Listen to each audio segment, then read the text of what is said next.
Anísio, além de produtor, cantor, musicista, responsável pelos temas de Mega Man e aberturas icônicas de Dragon Ball, cara. Como é que isso tudo começou? Qual foi o seu pontapé para entrar no meio da música, cara? No meio da música não foi por intermédio desses trabalhos, que foram meados dos anos 90 até 2006. 95 a 2006, mais ou menos, que foram 11 anos de colaboração com a Alamo, né, como diretor musical. Certo. Mas comecei em casa, um ambiente de casa, assim. Meu pai, escritor, pintor, artista plástico, todo mundo com uma formação ligada às ciências humanas, se ouvia muita música em casa. Isso é maravilhoso. E cada pessoa da casa ali, da família, por exemplo, meu pai gostava de jazz, chorinho, bossa nova, música instrumental eletrônica quando estava chegando, assim, os primeiros Moogs, aquelas coisas todas, né?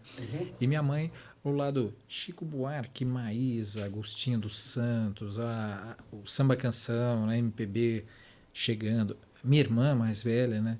Ela já ouvindo Beatles, Stones, Herman Hermits, Mutantes, o tropicalismo que estava chegando, né? Certo. Então foi um ambiente de música. E muito cedo eu comecei a estudar, estudei piano, a partir dos 5 anos de idade, estudei um tempinho, parei e depois comecei com o canto e o contrabaixo. Certo. Né? Estudando e tocando e sempre ouvindo música. Né? Então, ouvindo música a vida inteira. Então essa foi a base. E é uma base eclética. E acabou gerando assim em mim um desejo de tocar de tudo. Não ser assim um roqueiro, um jazzista ou um ABCD. Ser um músico. Tocar música, né? Fazer música e compor também foi seguindo por esse viés. Então hoje eu estou fazendo coisas assim muito variadas. Esse ano eu completo 44 anos de carreira musical. Olha que interessante. Isso sem contar os estudos de piano, que esse ano eu faço 60 anos, né? E se fosse assim já seriam 55 anos de música. Olha que legal, cara. E assim, você falou que começou, né, no baixo e tudo mais, teve muitas inspirações, mas o que você acha que foi mais forte para você? Quais são suas maiores inspirações que te levou a isso? Olha, eu tive algumas inspirações. Uma assim, não tem como escapar para quem toca baixo, para quem tem alguma relação ligada ao rock e tudo, que não sejam os Beatles, né? Então, e por consequência o baixista, né, que era o Paul McCartney. Mas de todos ali eu gostava de todos, porque ali era uma banda que era como um Changeman, né? Você tem cada um é uma cor, é um personagem, uma característica. Se completavam. Se completavam, né? Então, a bacana é esse espírito, né? Eu sempre fui um cara de tocar em bandas. Montava uma banda para tocar junto, não aquele cantor solo que tinha uma banda de apoio que acompanhava. E ainda mais pela natureza do baixista, né? Que o baixista ele é meio que se a gente traduzir para a linguagem do futebol, assim, ele é como um meio-campo.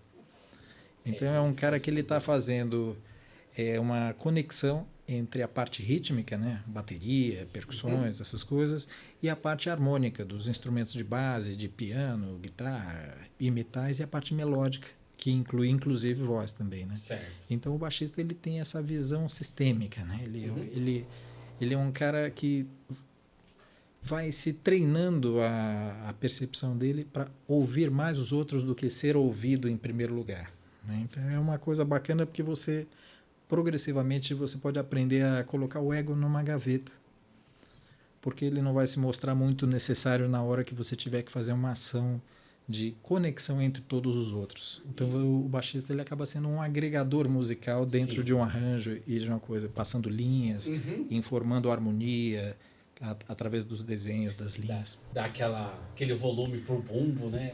Aquele negócio, a pulsação, né? Então é uma das estruturas, dos alicerces para você ter o groove, você ter a levada, você ter a pulsação, a música ser, digamos, dançável, né? Também, né? Também tem esse lado. Maravilhoso. Para você que está chegando agora, tem uma galera que está chegando, eu vou explicar de novo, né? Aqui onde a gente faz o podcast. Felizmente, devido à chuva, a gente teve um problema de internet. Então estamos só no Instagram, o YouTube não está funcionando, e estamos aqui por um celular e tudo mais, mas não estamos fazendo acontecer. Depois está em alta qualidade disponível para vocês, tanto no Instagram quanto no YouTube, vai estar lá. E aí, quem estiver assistindo, quiser deixar perguntas, fiquem à vontade, tem muita coisa para a gente conversar aqui com a Anísio.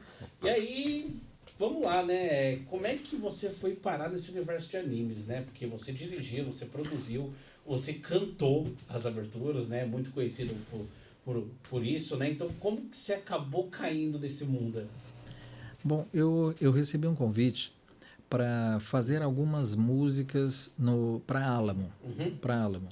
E eles estavam num momento de transição ali do diretor musical, que era o Caetano Zama, um grande músico, uma das pessoas que participaram daqueles eventos de introdução da Bossa Nova nos Estados Unidos, no Carnegie Hall, né? Sim. É um cara muito competente, né? Uhum. E nisso, como estava com essa transição ali, eles me convidaram para...